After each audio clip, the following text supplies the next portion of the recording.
Hello, I'm Lindsay Tucci, and here's what's making entertainment news today. The Tiff Bell Lightbox is getting a royal visit tonight. Prince Albert of Monaco and his wife, Princess Charlene, will be there to open an exhibit featuring his mother, Grace Kelly. Visitors will get to see some artifacts, home movies, and photos from Kelly's life in Hollywood and Monaco. The grand opening of the exhibit, called From Movie Star to Princess, opens to the public on Friday and runs till January of next year. Canada's richest photography award has been handed out in Toronto. Indian artist Gauri Gill has won this year's $50,000 Grange Prize. The winner was announced last night at a gala event at the Art Gallery of Ontario. The Indian artist says photography allows her to capture the experiences of real life.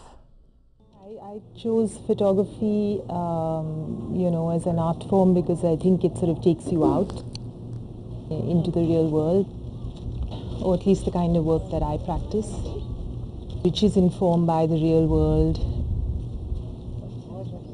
and by sort of facts.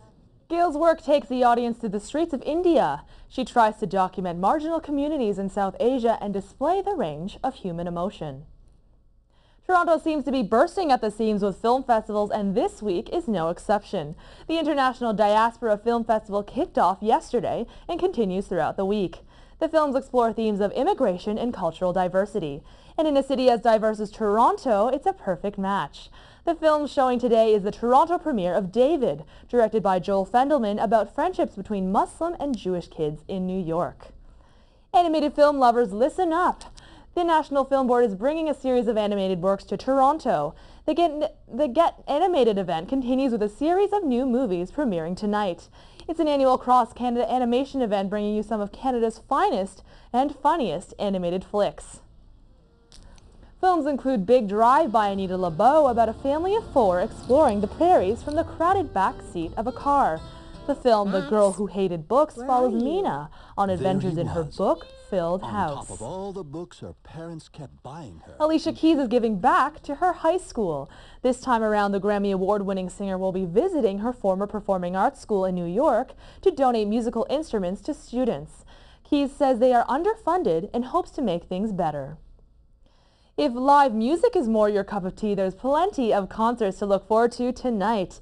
Kicking off the evening will be Sting, who's performing at Massey Hall. The Police frontman is celebrating his 25th anniversary as a solo artist with his Back to Base tour. Another show tonight is electro-funk duo Chromeo from Montreal. They'll be playing at the Sound Academy for an all-ages event alongside Mayor Hawthorne. Canadian rocker Louis Rossi will also be hitting the stage at Lee's Palace. And lastly, folk icon Joan Baez will be performing tonight. She'll be taking the stage at Roy Thompson Hall. That's it for entertainment. Now back to Hannah and Melissa in the studio. Thanks, Lindsay. That's all for Humber News for today. Thanks for joining us. I'm Hannah Vanderkoy. And I'm Melissa Narain. Humber News is written and produced by journalism students at the North Campus. You can also catch us online at mediaservices.humber.ca. We'll see you next time.